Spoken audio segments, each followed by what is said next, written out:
আল্লাহ রব্বুল আলামিন বলেন, আমার এমন এমন কিছু বান্দা আছে যারা হক পথে চলে। অমিম্মা খলাকুল উম্মাতুল হক, আমার সৃষ্টির ভিতরে এমন কিছু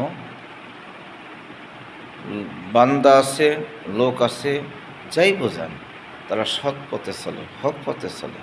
এই হক পথটা কি? আল্লাহ রব্বুল আলামিন এই সৃষ্টি জগতে, আলমে খালকের জগতে আপনাকে আমাকে পাঠিয়েছেন, এবং এই আলমে খালকের জগতের ইবাদতের জিন্দিগি হলো আখিরাতের শস্যক্ষেত্র। আমরা যদি আলমে খালকের জগতে আল্লাহর হুকুম, রাসূলের সংবিধান আমরা মেনে নিতে পারি, তাহলে কি হবে? আমরা পরিপূর্ণ ইসলামের উপর কায়েম থাকব। যেটা আল্লাহ রব্বুল আলামিন বলেন, বিসমিল্লাহির রহমানির রহিম, আফামান শাহরুল্লাহি সাদরাহু লিল ইসলামি ফাহুয়া আলা নূরিম মির রাব্বিহিম। আল্লাহ রব্বুল আলামিন বলেন, আফামান শাহরুল্লাহি সাদরাহু লিল ইসলামি, যে ব্যক্তি দুনিয়ার জন্য ইসলামের জন্য তার দিলকে খুলিয়ে দিয়েছে, ফাহুয়া আলা নূরিম মির রাব্বিহিম, ওই ব্যক্তি আমি আল্লাহর নূরের উপর কায়েম রহিয়াছে। ইসলামের জন্য দিল খুলতে হবে। ইসলাম মানে কি? শান্তি। এই যে আমরা তরিকা গ্রহণ করেছি, কাদিয়া, সিস্তিয়া, নকশবন্দি, মুজাদ্দিদা, 4টা তরিকা সিলসিলাভুক্ত যে সমস্ত আল্লাহর বান্দারা বেলায়েতের যুগে আউলিয়া কেরামের হাতে বাইয়াত গ্রহণ করেছে। বাইয়াতের বাংলাতে অঙ্গীকারবদ্ধ, ওয়াদাবদ্ধ। এই বাইয়াতটা কিন্তু আমরা আলমে আরওয়ার জগতে আল্লাহর সঙ্গ করে আসছি। আল্লাহ রাব্বুল আলামিন যখন সমস্ত রুহুর জগৎ সৃষ্টি করল, তখন আল্লাহ রাব্বুল আলামিন সমস্ত রুহুর জগৎকে প্রশ্ন করেছে, আলাস্তু বিরব্বিকুম, আমি কি তোমাদের পড়ব কিনা?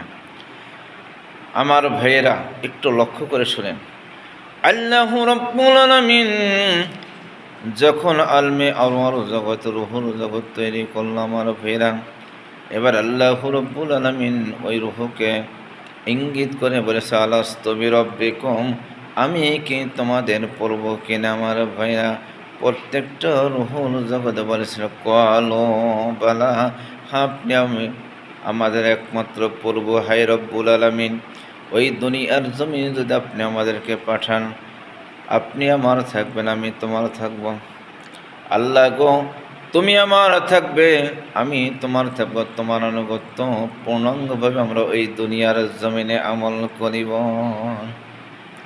আমার ভাইরা, আমরা আরও 2টা জগৎ অতিক্রম করে আলমে খালকের জগৎ আগমন করেছি। ভাইরা আমার, আলমে খালকের জগতে এই দুনিয়ার জমিনে আসার পরে আমরা দুনিয়ার পার্থিব জগতের লোভ লালসায় পলদে পড়ে, পার্থিব জগতের মায়ায় পড়ে আমার ভাইরা কিছু সংখ্যক লোক পার্থিব জগতের মায়ায় বিজড়িত হয়ে গেছে, আল্লাহর ওয়াদা থেকে বিচ্ছিন্ন হয়ে গেছে।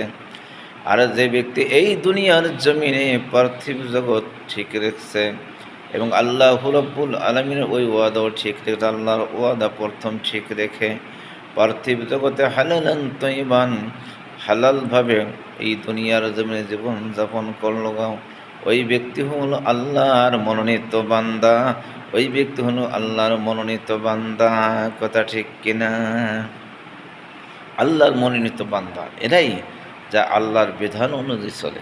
আবার দেখেন, যে ব্যক্তি ইসলামের জন্য এই দিলকে খুলে দিল, সে আল্লাহর নূরের উপর কায়েম থাকে। আবার একই মানুষ তারা এই দুনিয়ার জমিনে আল্লাহ জিকির থেকে মাহরুম। জিকিরের ব্যাখ্যা হলো কি?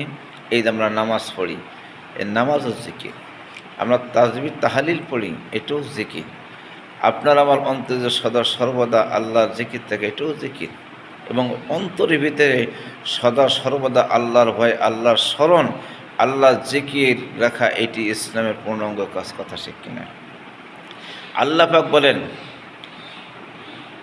ফাইযা কাদাইতুমুস সালাতা ফাযকুরুল্লাহ কিয়ামান ওয়া কুদু আলা জুনুবিহিম, যখন তুমি নামাজকে শেষ করলা, তখন থেকে সদা সর্বদা তোমরা আমি আল্লাহর জিকির করো। এখন এই জিকিরটা কি? এখন নামাজ পড়েছি,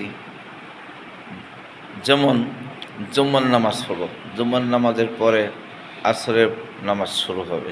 এই যে 5 ওয়াক্ত নামাজের পাশাপাশি আমার কালিমাতুদ আল্লাহর জিকির থাকে, এটি আল্লাহর হুকুম। অর্থাৎ যখন তুমি নামাজকে শেষ করলে তারপর থেকে সদা সর্বদা আমি আল্লাহর জিকির করো। এই জিকিরটা যদি আপনার আমার অন্তরে থাকে, কি হবে? আল্লাহ না করুক আমার কালিমাতুদ আল্লাহর জিকির থাকে, আর এই মুহূর্তে যদি আমি এই দুনিয়ার জমিন থেকে চলে যাই, আমার মৃত্যুটা হবে ইমানি হালাতে। আর আমার কালবে আল্লাহ জিকির না থাকে, এই মৃত্যুটা ইমানি হালাতে হলো কিনা সন্দেহ আছে। আর এই জিকির সম্পর্কে আবার আল্লাহ কি বলছেন? ফাওয়াইলুল লিল কুলুবিহিম ওয়া জুলুদহিম ইলা যিকরিল্লাহ উলাইকা ফি দালালিম মুবিন। যে ব্যক্তি আমি আল্লাহর জিকির থেকে মাহরুম, ওই ব্যক্তি প্রকাশ্যে গুমরাহির ভিতর রয়েছে।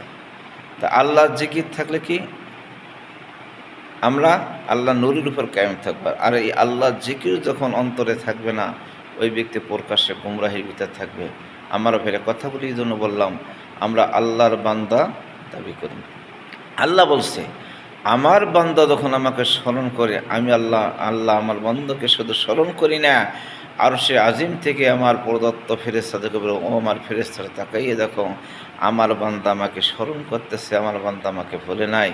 আলমে আরওয়ার জগতে আমার বান্দা ওয়াদা করেছিল একমাত্র আল্লাহ তুমি আমার, আমি থাকবো। আমার বান্দা সেই ওয়াদা ঠিক রাখতেছে। আমার এই জন্য কথা সংক্ষেপ, এই জন্য কথাগুলি বললাম। আমাদের আমলের জিন্দিগিটা হবে কি রাসূলের সংবিধান অনুযায়ী। ইহদিনা সিরাতাল মুস্তাকিম পথে আমাদের চলতে হবে। সিরাতাল্লাযিনা আনআমতা আলাইহিম, ওই সকল লোকদের পথে আমরা চলার জন্য প্রার্থনা করি, হে আল্লাহ তোমার নিয়ামত প্রাপ্ত ব্যক্তি যারা, তাদের পথে চলাও। ইহদিনা সিরাতাল মুস্তাকিম সিরাতাল্লাযিনা আনআমতা আলাইহিম।